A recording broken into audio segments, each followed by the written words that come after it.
Hi செல்லங்களா, எல்லாரும் எப்படி இருக்கீங்க? நல்லா இருக்கீங்களா? சரி வாங்க இந்த நாளுக்கு உண்டான கதைக்குள்ள போயிடலாமா? ஒரு ஊர்ல செரின்னு ஒரு குட்டி பையன் இருந்தான். அவன் தன்னுடைய வேலைகளை பொறுப்போடு செய்யாம கவனக்குறைவா இருந்து வந்தான் செல்லமே. அவனது பெற்றோர் அவனை திருத்த எவ்வளவோ முயன்றும் முடியாமையே போயிடுச்சு செல்லங்களா. ஒரு நாள் வெளியூர்ல இருந்து அவனது தாத்தா பாட்டி வீட்டுக்கு வந்தாங்க. செரியோட கவனக்குறைவை பார்த்த அவனது தாத்தா அவனுக்கு ஒரு அழகான குட்டி நாயை பரிசளித்தாங்க. செரி, இந்த குட்டி நாயை வளர்க்க வேண்டியது உன்னுடைய பொறுப்பு அப்படின்னு கூறி தன்னுடைய ஊருக்கு சென்று விட்டாங்க இந்த தாத்தாவும் பாட்டியும். செரி தன்னுடைய குட்டி நாய்க்கு லூனா அப்படின்னு பேரு வச்சான். அன்று முழுவதும் லூனாவை கொஞ்சுவதும் அதற்கு உணவளிப்பதும் என்று ஜாலியா விளையாடி நேரத்தை செலவழிச்சான் செல்லங்களா. ஆனா அடுத்த நாள் காலையில லூனாவுக்கு உணவை கொடுக்க மறந்துட்டான் இந்த தேடி தம்பி. ஸ்கூலுக்கும் போயிட்டான். ஈவினிங் ஸ்கூல்ல இருந்து திரும்பி வந்ததும் லூனாவுடன் விளையாடுவதற்காக உற்சாகமா சென்றான். ஆனா லூனாவோ சோகமா படுத்திருந்தது. அப்பதான் டெடிக்கு ஞாபகம் வந்தது, நம்ம லூனாவுக்கு சாப்பிட ஒண்ணுமே கொடுக்காம போயிட்டோம் அப்படின்னு.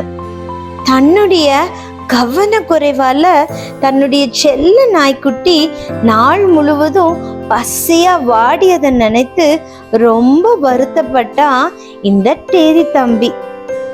அதன் பின்பு கவனக்குறைவாக இருக்க மாட்டேன் அப்படின்னு உறுதி கொண்டு தினமும் பொறுப்பாக லூனாவை வளர்த்தும் வந்தான். லூனாவை பொறுப்புடன் வளர்க்க வளர்க்க மற்ற காரியங்களையும் பொறுப்புடன் செய்ய ஆரம்பித்தான் நம்ம சேரி தம்பி. அடுத்த முறை அவனது வீட்டுக்கு வந்த அவனது தாத்தா தன்னுடைய முயற்சி பலன் அளித்ததை பார்த்து மகிழ்ச்சி அடைந்தார் செல்லங்களா.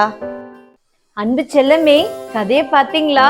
பாத்தியா, இந்த அண்ணன் எப்படி அந்த நாய்க்கு லூனா நாய எவ்வளவு பொறுப்பா கவனிச்சுக்கிட்டாங்க பாத்தீங்களா செல்லங்களா.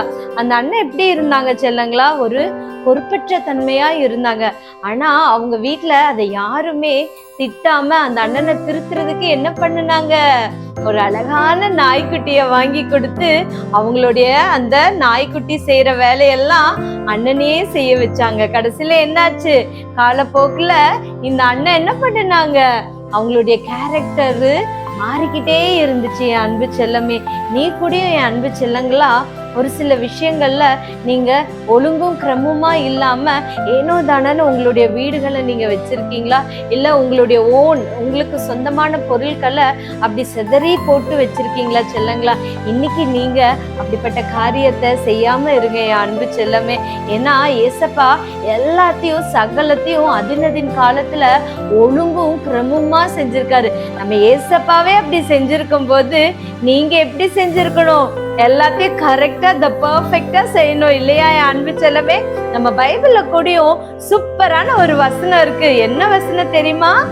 செய்யும்படி உன் கைக்கு நேரிடுகிறது எதுவோ அதை உன் பலத்தோட செய். பாத்தியா, ஏசப்பா எவ்வளவு ஒரு சூப்பரான ஒரு வசனத்தை கொடுத்திருக்காங்க பாத்தியா.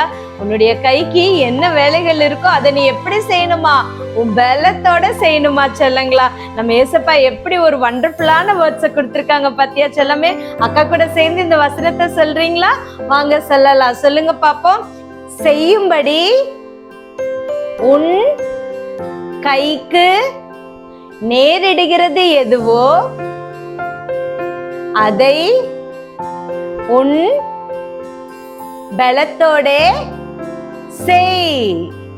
சூப்பர் செல்லங்களா. இந்த வசனம் எங்க இருக்குன்னா பிரசங்கி 9:10. சொல்லுங்க பாப்போம். சூப்பர் செல்லங்களா. இந்த வசனத்தை மனப்பாடம் பண்ணுங்க, உங்க அம்மா அப்பா கிட்ட சொல்லுங்க. சரியா செல்லங்களா? நீங்க எப்படி இருக்கணும், உங்களுடைய வேலைகளை கரெக்டா செய்யணும் செல்லங்களா. சரியா அன்பு செல்லமே? அக்கா மறுபடியும் நாளைக்கு நைட் உங்களை பார்க்க வரேன். பாய், குட் நைட்.